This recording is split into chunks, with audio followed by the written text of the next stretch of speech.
Good morning, Devils fans. It is July 14th, which means we are heading into the final day of development camp. In about a few hours or so, the red versus white scrimmage will be starting, which is being live streamed on the Devils webpage.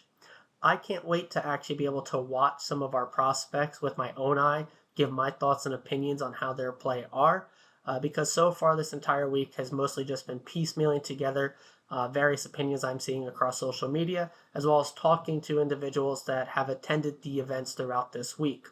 So for me, this is my favorite part of development camp, being able to actually watch with my own eyes, have my own thoughts and opinions, and just seeing how those either agree or disagree with others based on what they've seen and I've seen leading up to today. Yesterday, however, was basically a media blackout as the prospects, some of, if not all of the staff, and even some of the management group went to West Point Military Academy to partake in various events that were mostly centered around team bonding with a physical activity element to all of them.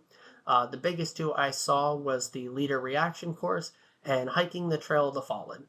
Really, to me, this event is one that the organization clearly loves, as it's not the first time development camp has gone. We also know after training camp, along with the main NHL roster, has also gone up to West Point before. Really, it's about, again, that team bonding, being able to be under, if not the most strenuous, at least some sort of physical activity, uh, while having to problem solve on like a obstacle type course. It really kind of brings the guys together, makes that team bonding, problem solving while having to do a physical activity. The hike, I believe, is nothing too ridiculous, especially for a professional athlete. But really, it's about just showing these guys to be thankful for what job game that they are playing and what they are looking to make a career out of. And just really kind of bringing it full circle for them to, know to take this not too seriously, just given the circumstances of the world that we live in, but to appreciate that the life that they are currently living.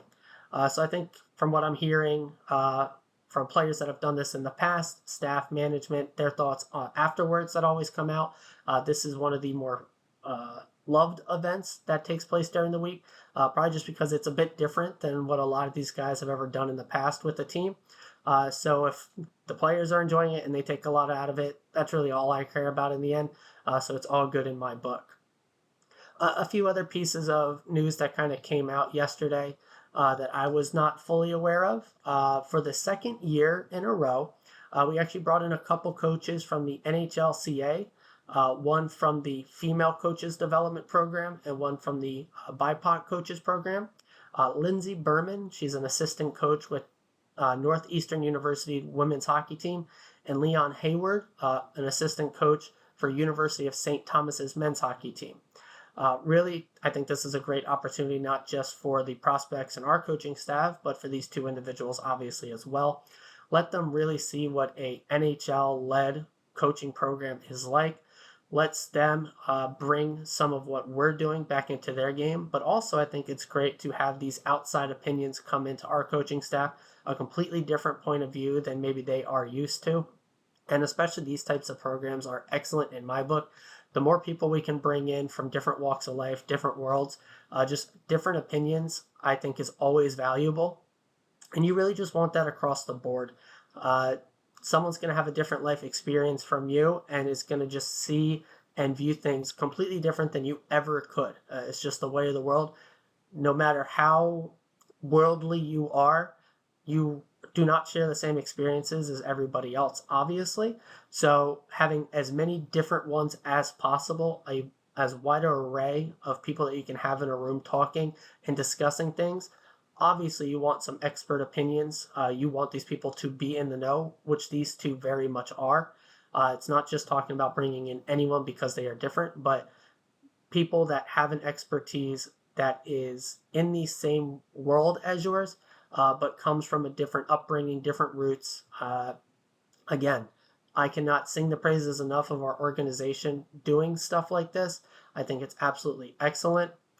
We are going to get a full feature on these two sometime next week. So I can't wait to talk on that a bit further as we get a little bit more information about them, this program, and everything that came with it.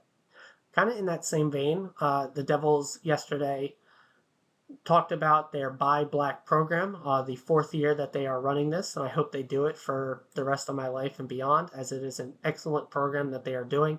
For those that aren't fully aware, it's Prudential and our owners help facilitate and advertise and financially back and help New Jersey Black-owned businesses. I'm sure you saw the logos that have been on our helmet, really just giving full national and local exposure for these businesses.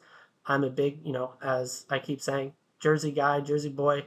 Anything that's going to help support Jersey-owned, Jersey local businesses, I am here for, especially Black-owned, being in Newark and in the times we are in. I think it is excellent to be able to help prop up and bring light to those that just would not have this opportunity otherwise.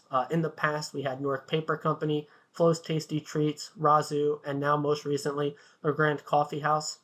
From all accounts, Mr. LeGrand is absolutely a fantastic dude, just an absolute joy in a room and to talk with. He cannot or could not express enough how much this program helped bring light to his business, not just locally, but nationally as well. And if we are absolutely butting up local Jersey businesses, I don't know what there is to hate about this. Also, part along with that release showed, Bryce helps with this selection process. And I think it's just great to see that there's hundreds and hundreds of these companies that apply every year. So clearly there is no way that we are going to make our way through every single one of these companies that want to do it. So again, I hope they just keep doing this year after year after year, putting more and more of these companies in our face. Because I know myself, I actually am not a coffee guy really. I'm more of a tea guy. But LeGrand has also started a whiskey line. I'm much more of a whiskey guy myself. So I cannot wait to actually try one of these bottles, as I have not had the opportunity to do so yet. But I'm very big on locally grown distilled Jersey whiskey. So I cannot wait to try it. Probably do a little bit of a thought review on that as well. And really, again, just put more faces, more ears on these local Jersey companies, because I think any sort of exposure for them, bringing them more business is a good thing. If there was anything else that was really going on in the Jersey Devils sphere on social media or otherwise yesterday, it was Jack Hughes trending on Twitter. For those of you that didn't follow, the NHL Network had put out a bit of a piece asking who's going to be the top player in the Metropolitan Division. Guys like Ovi, Crosby, Aho, Jack, obviously, and then a few other scrubs on there. And in my opinion, Jack absolutely clears those guys. Maybe Ovi and Crosby in their primes are obviously in that conversation, but as things stand with those guys right now, Jack fully clears not only just this division, but in my opinion, he's a top flight guy across the entire league. And that's also where guys like Evolving Wild, Evolving Hockey, and the other analytics accounts kind of got into the conversation, as a lot of their models are showing Jack as a top flight guy, actually only number 3 behind Connor McDavid and Austin Matthews.